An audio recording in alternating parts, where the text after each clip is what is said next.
मनमोहन सिंह जी जब प्रधानमंत्री बने, सोनिया गांधी ने उस समय देश की जनता को वादा किया था कि दिल्ली में यदि सरकार बनती है तो 100 दिन में हम महंगाई कम कर देंगे।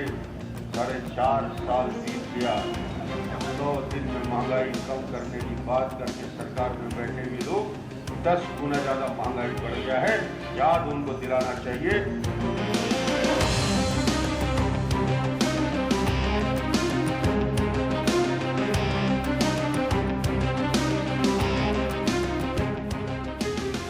नमस्कार, माय नेम इज मुख्यमंत्री में आपका स्वागत है। इस वक्त हमें छत्तीसगढ़ की राजधानी रायपुर में मुख्यमंत्री रमन सिंह के घर पर। रमन सिंह लगातार तीसरी बार चुनाव जीतने के लिए मैदान में हैं, लेकिन पिछले 6 महीने में राज्य में राजनीतिक परिस्थितियां काफ़ी तेज़ी से बदली हैं। इसलिए बड़ा सवाल यही है कि क्या रमन सिंह अपनी हैट्रिक लगाने में कामयाब हो पाएंगे या नहीं। आज पूरे दिन हम डॉक्टर रमन सिंह के साथ रहेंगे और देखेंगे कि चुनावों के लिए उनकी तैयारियां किस तरह की हैं।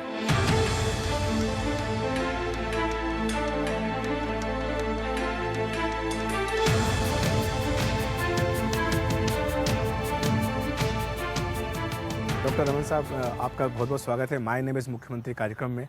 चलिए, धन्यवाद। सबकी नज़रें इस बात पर लगी हैं कि आप तीसरी बार फिर से मुख्यमंत्री बन पाएंगे, हैट्रिक लगा पाएंगे या नहीं लगा पाएंगे। किस तरह की तैयारियां हैं आपकी और क्या व्यक्तिगत तौर पर आप इसका लोड लेते हैं? मतलब आपके दिमाग में इस बात को लेकर तनाव रहता है?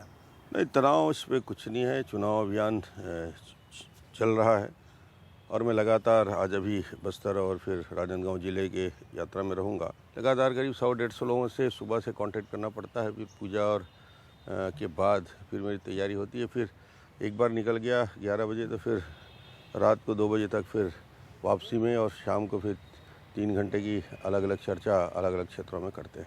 आपकी जो राजनीति में आपकी जो मुख्यमंत्री भूमिका, उससे पहले आप लगातार सक्रिय रूप से डॉक्टरी का काम भी करते रहे हैं, लोगों के इलाज करते रहे हैं। कि आप मुख्यमंत्री बनने के बाद आपको ये मौका मिला है? पहले नब्ज देखता था मरीजों का, अब जनता की नब्ज को देखना पड़ता है। क्या चाहती है छत्तीसगढ़ की जनता, क्या उनके मन में है, और क्या इस बार बेहतर आने वाले 5 साल की कार्य योजना बनाना है। कि जो घोषणा पत्र हम तैयार करते हैं वही हमारे इस चुनाव अभियान का केंद्र बिंदु होता है। 5 साल पहले जो हमने कहा था किसानों के लिए, मजदूरों के लिए, गरीबों के लिए, उसका कितना क्रियान्वयन हुआ, ये घोषणा पत्र लेके इलेक्शन के अभियान में हम जाते हैं। कि 5 साल पहले ये वादा किया था 2008 में, और 2013 में अब हम खड़े हैं, तो इसका एक एक लाइन, एक एक बिंदु का हमने क्रियान्वयन किया। और यही देखती जनता कि जो कहा था उसको किया, और आने वाले समय में जो हम वादा करते हैं 2013 में, तो जनता को ये भरोसा है, विश्वास पे सरकार बनती है। और वो चाहे 42 लाख परिवारों की चावल की योजना जिसका क्रियान्वयन हुआ, खाद्यान्न सुरक्षा को पोषण सुरक्षा तक ले जाकर देश का एक मॉडल यदि छत्तीसगढ़ ने बनाया है। 56 लाख परिवारों को स्वास्थ्य के लिए, उनको 30,000 तक के लिए स्मार्ट कार्ड प्रदान करके पूरे छत्तीसगढ़ के सभी परिवारों को एक सुरक्षा कवच इससे मिला है। 9 लाख किसानों को धान खरीदी और 9,000 करोड़ की पैडी प्रोक्योरमेंट किया, 1900 करोड़ का बोनस।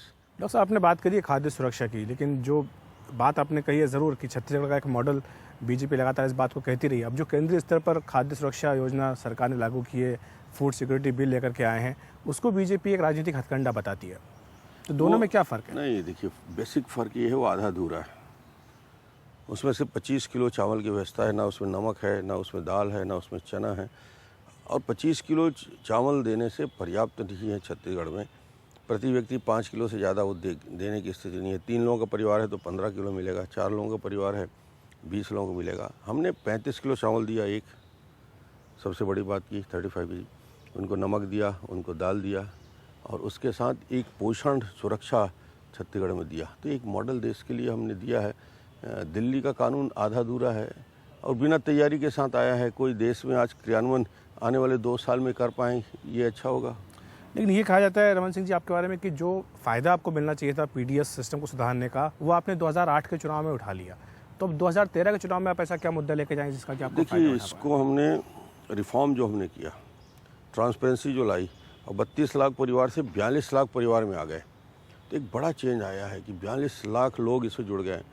और दूसरा, कोर पीडीएस लागू किया तो उसमें 0% जो लीकेजेस है उसको हमने ख़त्म, मैंने जो 30% जो बोलते थे, लोगों को लगता है कि अनाज तो मिले और उसमें कहीं करप्शन ना हो, लूट ना हो। लीकेजेस की बात आप कह रहे हैं कि आपने लीकेजेस कम किए हैं, लेकिन भ्रष्टाचार का आरोप लगातार विपक्ष लगातार है। कांग्रेस कहती है कि इसमें इस योजना के क्रियान्वयन ज़मीन पे उस तरीके से नहीं होता है। उसको आप ठीक करने के लिए क्या कर रहे हैं? 42 लाख परिवारों में से 42 लाख जो सम्मिलित, 42 लोगों की शिकायत नहीं, क्योंकि हम इसके लिए ग्राम सभा का वो करते हैं, ग्राम स्वराज में यात्रा में पूछते हैं, पंचायतों में जाकर हम बात करते हैं और लगातार मैं यात्रा करता हूँ, उससे बात होता है। तो ये हम दावे के साथ कह सकता हूँ। और सबको हमने शिकायत के लिए नंबर दिया है, टेलीफोन नंबर दिया है, टोल फ्री, कलेक्टर की जवाबदारी दी है। दुकानदार को भी हमने सचेत किया है कि कहीं भी शिकायत आएगी दुकान कैंसिल कलेक्टर कर सकता है। तो ये कह सकते हैं कि हम 100% की गारंटी तो नहीं लेते, मगर बहुत बड़ी मात्रा में इसको बेहतर एक सिस्टम हमने विकसित किया है।